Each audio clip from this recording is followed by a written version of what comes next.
Oh my goodness. Are we live now? Are we live now? I think we're actually live. Is this actually working? I think it is. We're live. All right. Had some technical difficulties there on the YouTube side. Welcome everybody on the YouTube side to the RC with Adam hour-ish of Q&A. We're going to get your questions answered. Beginners, welcome. If you're new to 3D printing or drones, now here's a great place to get some live feedback, instant kind of feedback and stuff like that.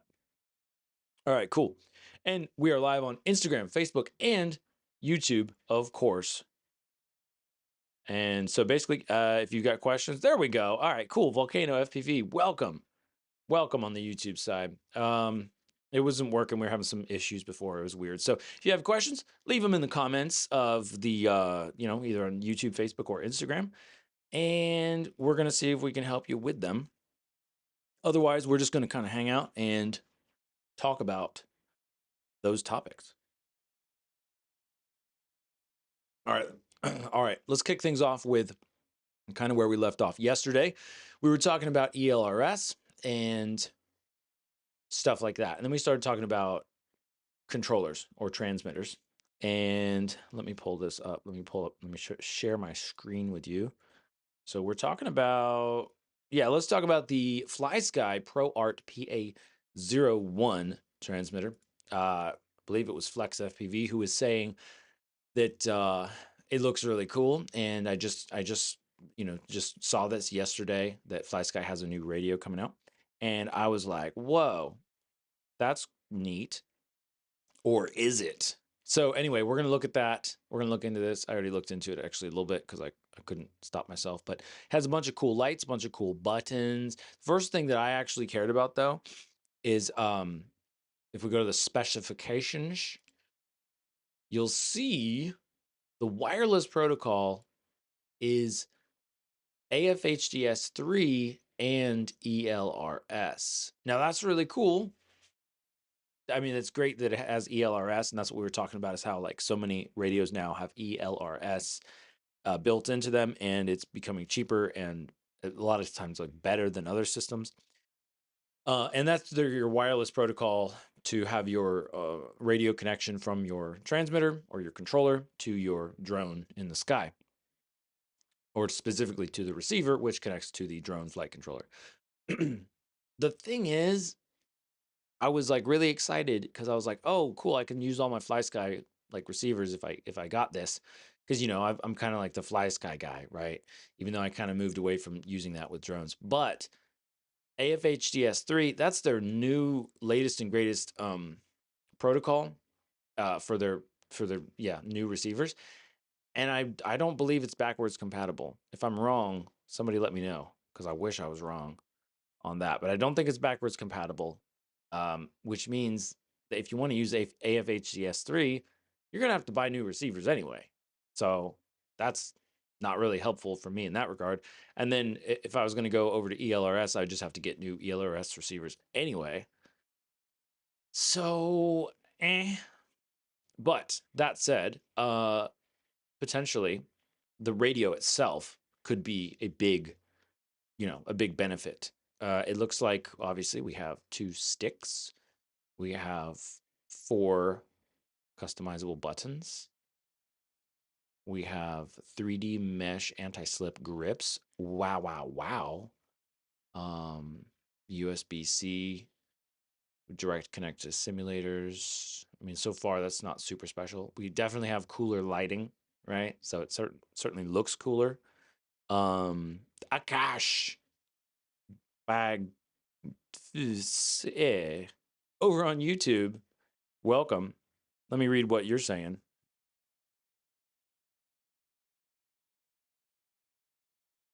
All right. So he says, so we got a question. Whoop, whoop, alert. We have a question. So he's saying, let me switch back over here. Yeah. I wish I could pull these questions up. Maybe there's a way to do that. I'll bet there is. Anyway, let's take a look at this right. All right. So the question is, I'm trying to print some boxes, but the bottom of the boxes are bending a few days before it wasn't happening, but now it's happening, maybe due to winter? Please tell me. Thank you. So I take it we're talking about 3D printing here. You don't mention like any specifics about like the type of filament, the size of the boxes, the type of printer you're using, but I take it that what you're saying is uh, the bottom of the boxes are bending, meaning like warping off of the bed. So like they usually it's like the edges will like peel up away from the bed. Uh yeah, if, as far as having to do with wintertime, it could be because the temperatures are getting colder and your heat bed is cooling off and it's not adhering the print as well. So basically, if that were happening to me, I would either and or raise the print bed temperature or uh, use like a glue stick, either like a glue like the paper glue stick, like the craft type glue stick, or use what am I thinking of here? Using Magigoo, Magigoo, or something like that. I think there's a bunch of different types of manufacturers that make that type of stuff. So it's just basically a stick that you can like rub on the build plate, and that excuse me, and then it makes everything stick better. I got tired of doing that uh, because I used to use it like a lot, and then when I ended up switching over to the textured PEI build plates, those work really well, but they have a pretty aggressive texture and they have to be heated quite a bit, like 65 degrees Celsius. And that works fine, but then there are a lot of times when I'm printing and I don't want either that texture or I really don't want to have the printer that hot, especially in the summertime, especially with the enclosed printer like the Bamboo Lab X1 Carbon that I have. So what I'm using now and what has been working super great is the BQ, BIQU, BQ, the cryo grip plates. Specifically, I'm using the Frostbite on my Bamboo printers, the X1C and the A1 printers. And it's been working super great. I don't use a brim anymore for a lot of stuff, or I mean, for really anything. I don't need to use a brim. I can print at cooler temperatures, like 30. I think it's like 35 is what I have it. I think I have it set to the Bamboo Lab Super Tack settings, which might be like 45 degrees Celsius, but makes a big difference. So I would try that out. I'd try that out. And then, it's possible it could be your filament. It could be. No, I mean, no, the filament would probably be like the least likely that you'd have like warping issues.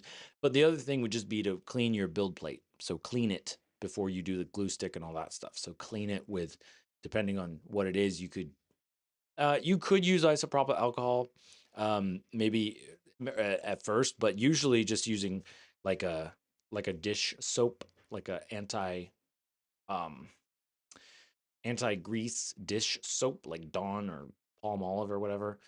That works pretty well. And I just run it underwater and I put the dish soap on there and I just use my hand and basically like scrub it clean. And then that way it gets like the grease off my hands too a bit.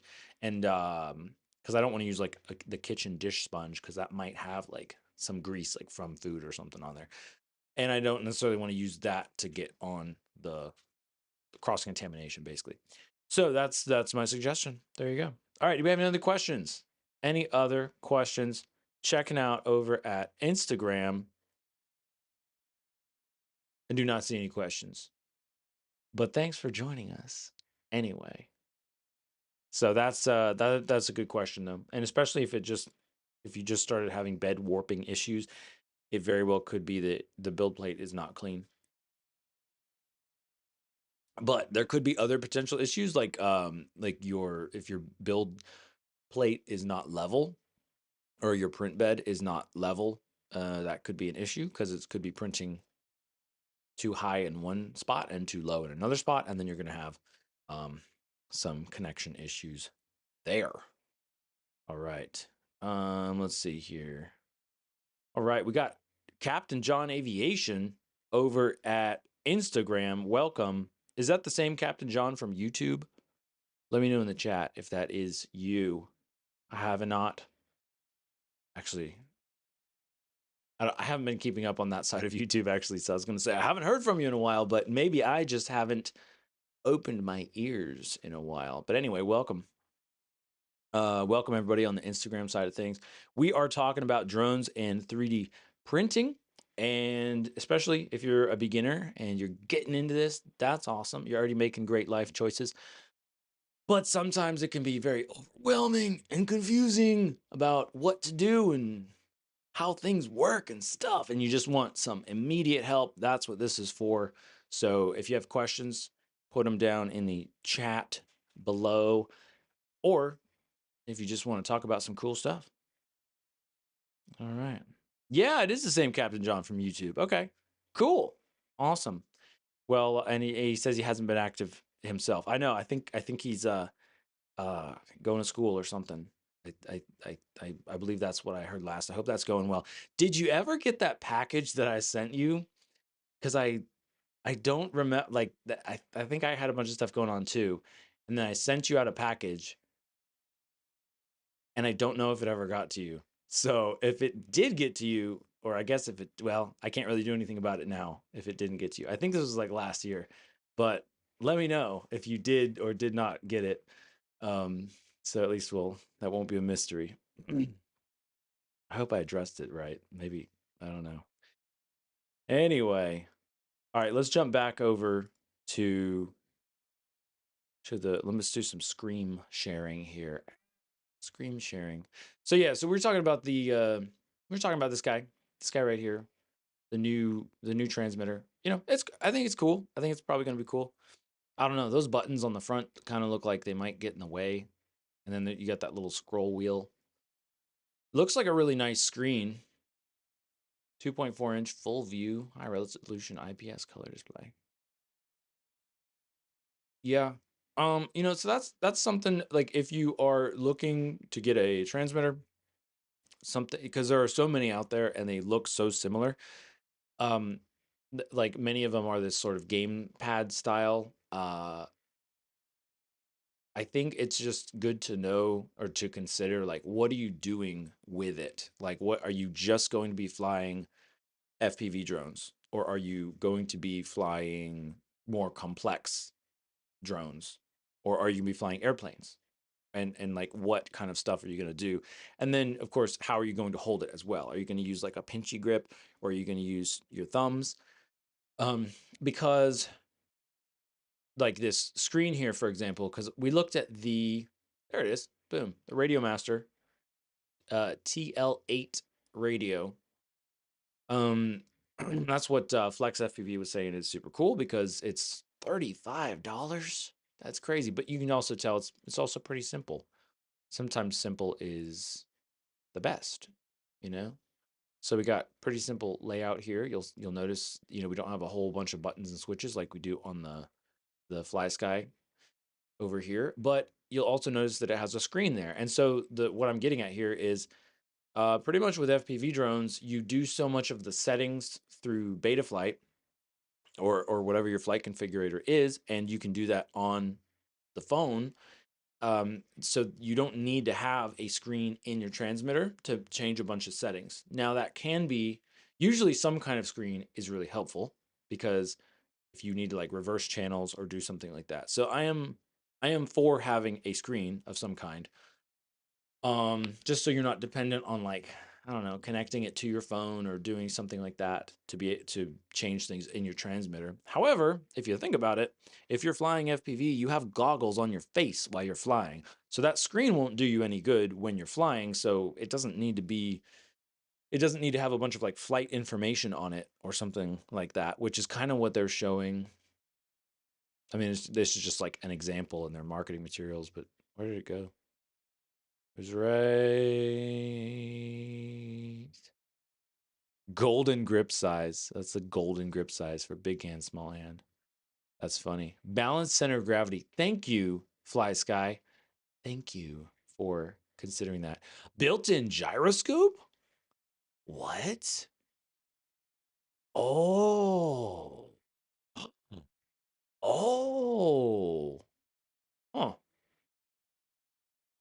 Oh. So many thoughts. All right. I think it's right at the top. Yeah. So you can kind of see that they're showing like a attitude indicator and like all these different like information that you might have on the screen. That would be great if you're flying like a non FPV drone a, a or maybe as a backup, I guess, if you're doing long range flights or something, or you're flying an airplane. But if you have goggles on your face, none of that is going to actually help you. Um, but what does look really cool, so it has built-in ELRS.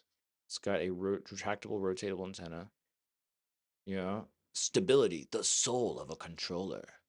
The intelligent temperature control cooling system ensures consistent power output. So I guess there's a fan in there, maybe. Um, Looks like it has decent gimbals. They're precision Hall joysticks, which I believe in layman's terms that means that they use a magnet instead of an actual contact on the on the gimbal, the stick gimbal. And then I love that the golden grip size. This thing actually does look pretty huge. It looks a whole lot bigger than like the Radiomaster Pocket. Yeah. I don't know. That could be good. It could be good. Fly Sky, if you're watching this, like I would probably use it if you sent it to me. Okay. I'm just saying, you know. But this is actually what excites me some of the most. The balanced center of gravity, comfortable for extended use. Don't you hate it when you have a transmitter and then you try to hang it from like the little lanyard hole, or it doesn't have a lanyard hole, and then it just like flops over or it like flops towards you and the sticks get all crazy. Yeah, I don't like that. So I'm glad that they thought of that. This is interesting that it has a built-in gyroscope. I'm not sure what they're like saying here with this, but potentially, if you think about it, that would be a really maybe a really great way of controlling like a camera on the drone. Like that would be cool if DJI did that. Maybe they have. I don't know. Or maybe there's a way to do it. I don't know. But where like for like Mavics and stuff, you could control the camera instead of using your fingers with like the dials and stuff, which is fine. You can get really good at it once you practice and use it a bunch. But potentially to be able to like move the controller. Now, potentially that's also a huge problem because actually, okay, I just realized something that would totally shoot down what I just said because maybe you're on a boat. Maybe you're on a boat and you're like moving around all the time, then your gimbal, I would imagine that would totally mess up the movement of the gimbal. So there you go. And then we have vibration, voice feedback system, and all that stuff. Oh good. Okay, Captain John says he got the package. Okay, very good.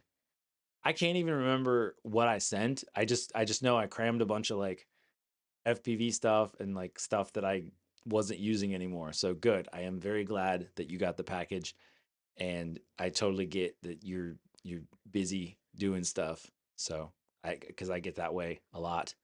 And it's like, oh, did you get the thing I sent you? It's like, oh yeah, I totally did get it. I just totally did not think about it afterwards. So anyway, so they're talking about the AFHGS3. Eh, you know, huh. I guess the real question is why are manufacturers still manufacturing their their own like flavor, their own brand of uh receivers to pair with their own protocol when you have things like ELRS.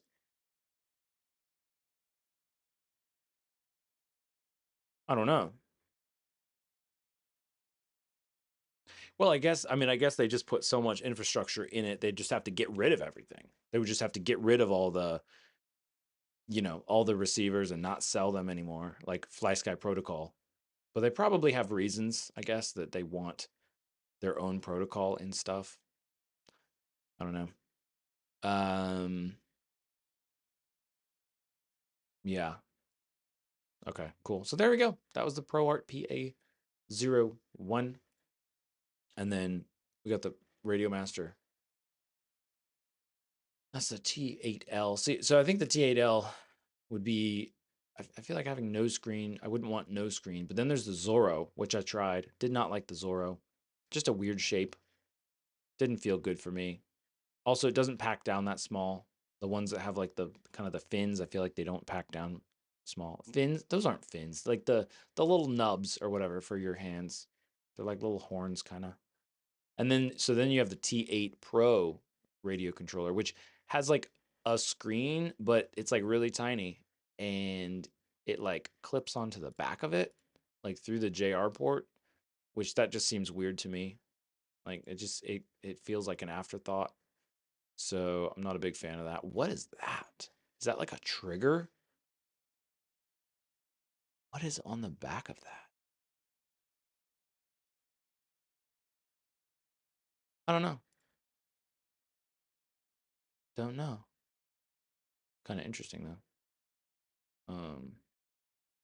Then they have the Boxer, but the Pocket.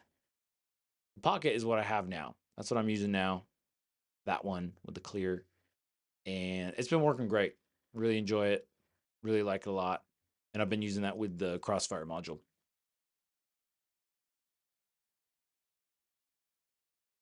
Heyo. Sorry I missed you there. Over on YouTube, the YouTube side of things, Aaron something something something suggests a budget 4-in-1 ESC and flight controller. Also suggests a open source 5-inch quad frame to 3D print. And Flex FPV says late for class. Oh, no, almost as late as I am. Anyway, welcome on the YouTube side of things. Yeah, honestly, I don't have one like just off the top of my head that I can think of. Um, because I've actually not really been paying attention to like all the new stuff that's been coming out. Um, Flex FPV does. Flex FPV says the Hack RC, I guess that's how it would be pronounced. Hack RC AIO 45 amp and the Vanny style pro frame. Thank you, Flex FPV. Let's check those out together. Let's check those out. Let me pull this up here. So we got the Hack RC AIO 45 amp. All right, let's check it out. And that's going to be let's check it out on their website because they probably have the most info on it. And let's check it out let's take a look at the Vanny Style Pro UV frame. And I'm going to pull this up here in just a memento. Just a memento right here. Is that legit? Maybe that is legit. Shop now. All right.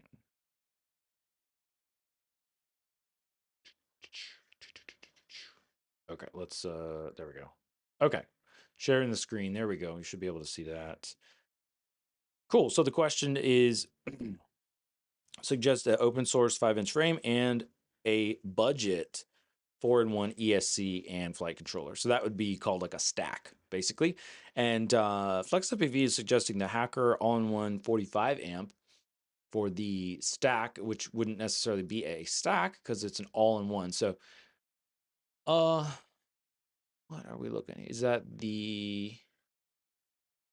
So we want the all-in-ones. That's right. Okay, I guess these are all-in-ones. What else do we have? Let's see. Was there a specific one? There's a BLS F722. He says he's had the Hacker RC for 5 years now. No issues. Nice. Nice. So that would be the 40. You said 45 amp? Yeah, 45 amp. 40 amp. The BL Heli? I think he's talking about this one. Is this the one you're talking about? Do they give a price? What is the price? I'm not sure. We're gonna have to probably let's go. Oh hey, let's pull up Pyro Drone. Here we go. RC 45 amp all in one. And AIO for any beginners out there stands for all in one. And that's a twin mount? Oh, that's interesting. I'm not sure if this is the one you're talking about. Oh, was that a Whoop one that I had? What is this size? No, that's a 30 by 30. Yeah. Oh, 25 by 25.5 by 26.5 mounting hole. Is that right? Okay, I guess that is a smaller one. It's crazy how small they are nowadays. I just see the 40 amps. But is that? Oh, okay. Oh, the mounting hole is like oblong. I see. Yeah, those are was something else. Second from left top. Okay, so this one, so second from left. So the middle one, right? Is that what we're talking about? 40 amp. Let's just see, 40 amp. So F7, 22 BL 30. Maybe they don't have it here. Let's grab that and look for that one. Looks like Get FPV has it. Oh, okay. He does say it is a 40 amp. Holy smokes.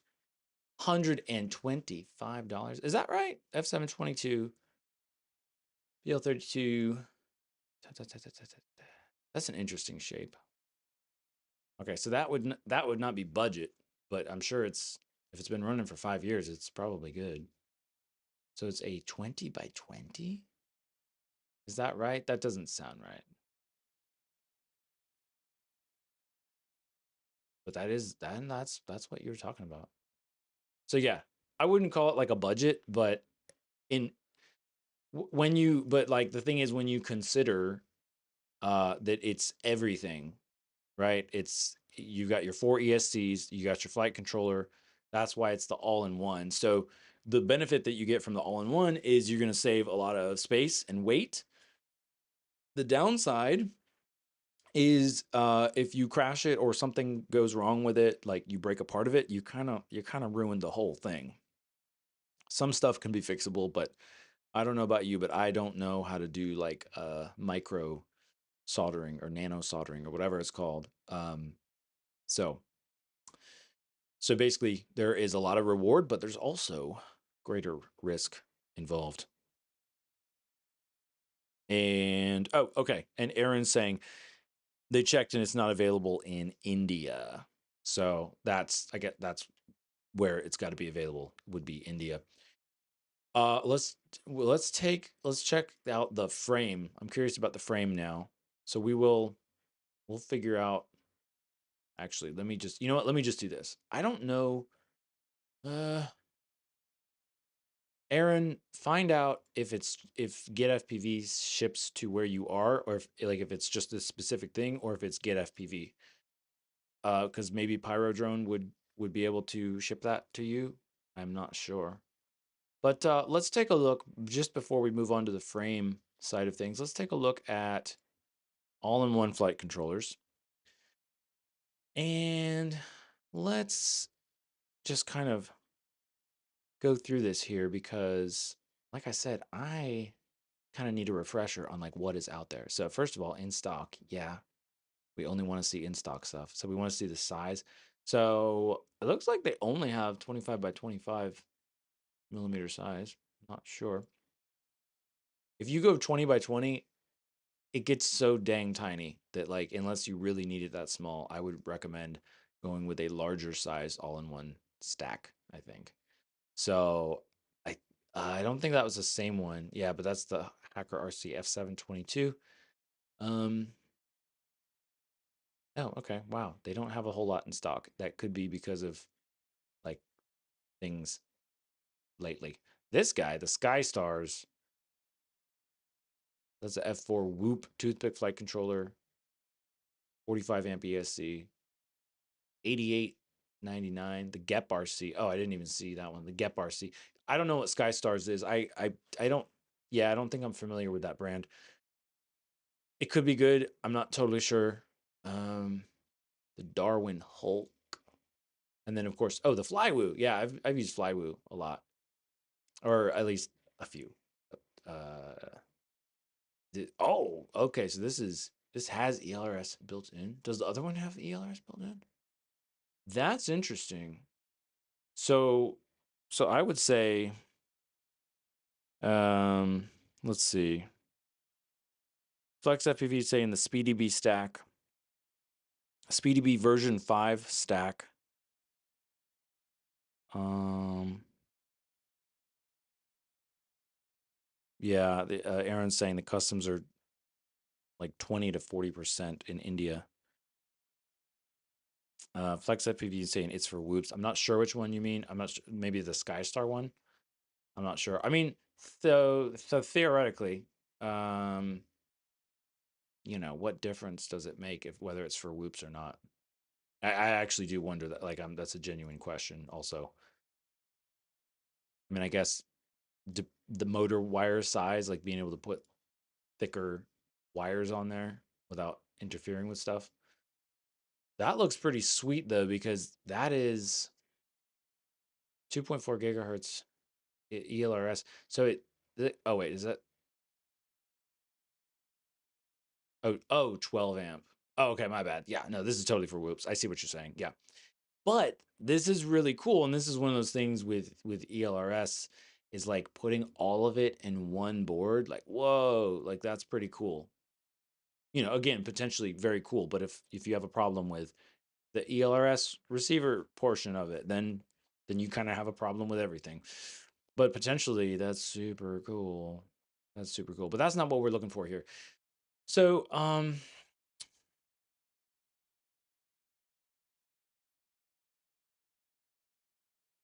okay, sorry. I misread the question, or I misremembered the question again. Um so Aaron's saying is SpeedyB F405 V5 is available locally. All right. So my apologies. I got stuck on this like all-in-one flight controller thing for some reason. I don't know.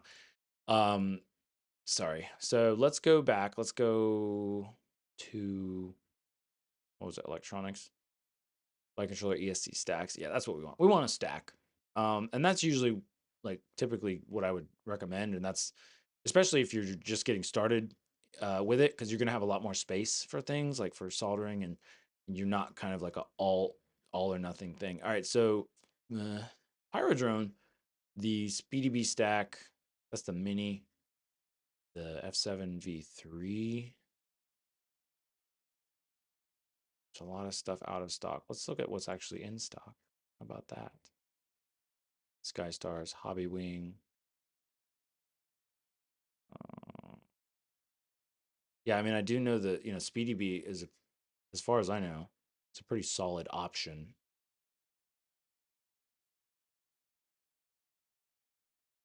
The GEP RC Taker stack.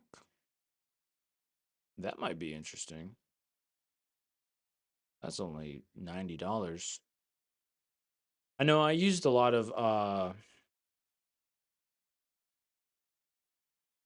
what was it? The Diatone. I think it was Diatone.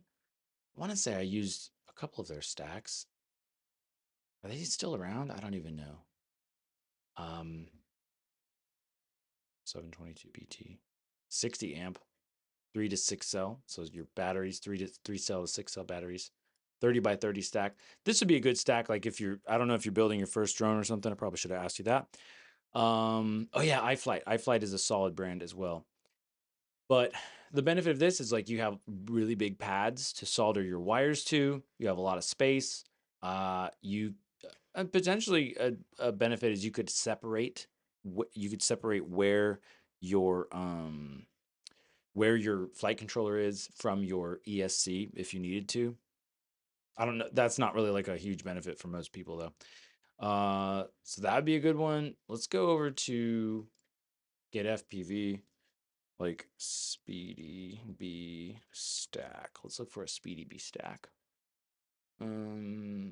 That in stock. There's a lot of stuff out of stock right now. Can you show me what's in stock? That would be just dandy. Yeah, there's a lot of stuff out of stock right now. There's the Diatone Mark IV stack, also out of stock. Okay, let's go to race day quads. Race day quads. Good old race day quads. I haven't been over there in a long time, actually. We want electronics. So a stack. So again, a stack is the term used for the flight controller and the ESC together. Oh, sorry. Over on Instagram, I wasn't looking over here. So we got FPV MUBA something specs. What are you looking for, man? Been a while since I saw Mamba ESC. Yeah. So what if you're just joining us? We're just looking for a recommendation for a good budget 4-in-1 ESC and flight controller. So that kind of stack, and also suggestions for an open source 5-inch quad frame. Oh, to print. To three. Like, do you mean like 3D print? Is that what we're talking about? We're talking about 3D printing. That's a good question. I've seen some cool different ones, but I'm not totally sure. And I really haven't tried that myself in a while.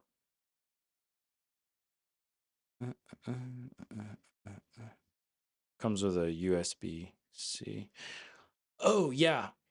So we have like 5 minutes left, so I'm not sure if I'm going to be able to find like a solid one. Actually, that one might be good. But some things to look for in your stack that may or may not like matter to you are going to be what kind of connection it uses, like USB-C. That's, to me, that's preferred because so much more stuff is USB-C now.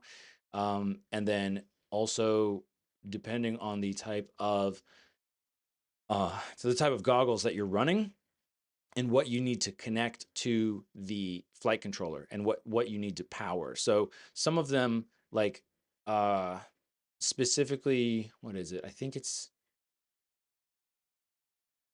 basically if you have a receiver that needs the 12 volts, or is it 9 volts? Is like the DJI, the digital receiver, or I'm sorry, video transmitter. Sorry, video transmitter.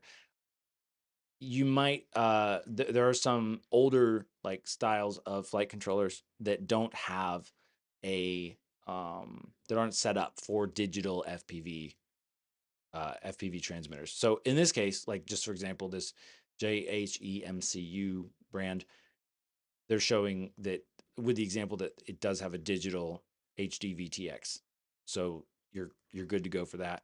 And of course, this is how you would kind of show how to wire things up and stuff like that. So those are some considerations. And then also kind of like the size. The biggest thing would be the stack size. 30 by 30 is going to be most typical. But 20 by 20 is good too. But if it's your first build, I don't recommend it because it's pretty small. So soldering could be difficult. FPV Muba over on Instagram says, I am building one. I'm building one open source FPV frame. It's almost complete. Soon it will be on my profile. Interesting. And then of course, probably like, any of the 3D printing like repositories, like Thangs, Maker World, Thingiverse, stuff like that. Those would be good places. Let's take a look at the Vanny style Flex FPV over on YouTube. Mentioned the Vanny style. Let's see here. Yeah, and Flex FPV was confirming that it's a 9 volt. 9 volt. Vanny Style Pro frame. So that's, I guess, what this guy is. Is this open source? It's the newest frame. I'm not sure if it's. I'm not sure if you meant to print this or that it just is an open source frame. Do they have it as like an actual frame? That would be cool. Can we see a picture? Can we see a picture, please? I don't know. I'm going to abort from that because I don't think that would be 3D like printable. The tricky thing about 3D printing, well, one, it depends on the type of material that you're 3D printing with, and then all a bunch of other factors like your motors and like also how powerful it is, like how much is the frame going to flex, how much weight are you going to put on it. 3D printing frames, I'm not an expert or anything, but I've done, a little bit of this and that, and so to me the biggest issue is going to be the arms. Quadcopters are traditionally built the way that they are because they're made out of carbon fiber, and carbon fiber is super durable and stiff and lightweight. And so you can have these arms that stick out, but even those will break if you hit them hard enough. So with 3D printing, if you have a more flexible material, like sort of like a plastic, and you build it just like a flat carbon fiber frame, you're going to have a lot more bending and stuff. So I would imagine you'd want that to be at least like reinforced with like a rib under the arm. But if you do 3D printing FPV frames, aside from like specialty filament, like specialty carbon fiber filament, you might want to check out 3D Fuel because I love them a ton. They make super duper durable PLA plus. They call it Tough Pro PLA plus, and they're like the only filament that I use. So there may be some sort of specialty filament that would work, maybe like some kind of carbon fiber or glass nylon. I'm not really sure, but that they would be my go-to because I just have a ton of that around also. And lastly, just for funsies, oh shoot, we're just about out of time, but let's just go over to I don't know, let's go over to like Maker World. Let's see what Maker World has. So Maker World is the Bamboo Lab place for all of your 3D printed things, your 3D printed models. And let's see here. Let's look for just FPV frame, see what comes up. Because I know there's like some of those really cool frames, like yeah, like this guy, like or that. I guess that's the same one where it's like I don't know if it actually uses generative design, but that's the style. It's almost like a very organic type of thing. So blah blah blah blah blah. I guess this one's technically being licensed now, but it looks really sweet. How useful, or is it a good like beginner frame? I don't know. Is it durable? I don't know. I really don't know. It all really depends on a lot of stuff. But that's a cool looking frame. And you can kind of see how the arms are like multi supported. It's not just like one flat kind of like frame. All right, we got one more question. I think we have time for one more question here over on the YouTube side, coming from Mitch. And he says, hey, sorry if you have already went over this, but I want to get into 3D printing. What do you use? Any recommendations for an enclosed unit up to the 1K mark? I assume you mean 1,000 US dollar mark. Um, so again, I have not been in the sphere of like, oh, what's the best like beginner 3D printer, or like this versus that, this brand versus that brand. So I'm not on like the cutting edge, I guess you could say. But I can say that I have been using Bamboo Lab printers for the past few years, 3 or 4 years now. And it's been super great. Now, they're not the only ones that are great. There are other brands out there, but again, I'm just not as familiar with them. So I use the Bamboo Lab X1 Carbon, so the X1C, and then the A1 is those are my two main main printers. The A1, I mean the A1 is like kind of your standard like 3D printer. You know, it's got the gosh, what do they call that style frame?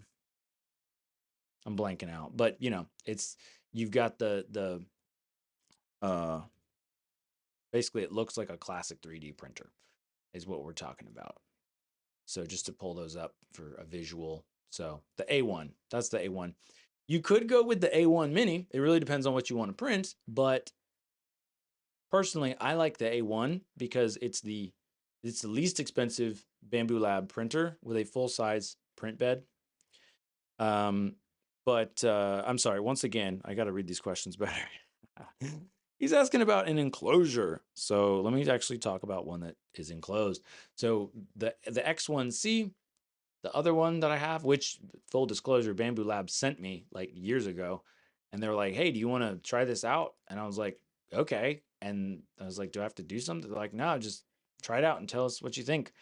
And they never really got back to me to follow up with that, but this is cool. So anyway, I've been using the Bamboo Lab X1 for about 3 years now, and and I have the AMS system, which is really crazy too that they sent me the AMS system. The AMS system, or just the concept of a color changing system, is fantastic. Um, Multicolor printing in most cases, like the examples that they show, is dumb and wasteful and not actually very helpful a lot of the time, and it takes an extremely long time to print. So if you're trying to print some like this castle or something like out of like in one print, like no, you know, like all these like different colors, especially basically different colors in the vertical axis, uh is not. Um, it's just it takes so long to do it. But anyway, so this printer has been really great. Uh, uh, Price wise, what are we looking at here? Shop now. There we go. What is the price on this guy? So Bamboo Lab just came out with a bunch of what?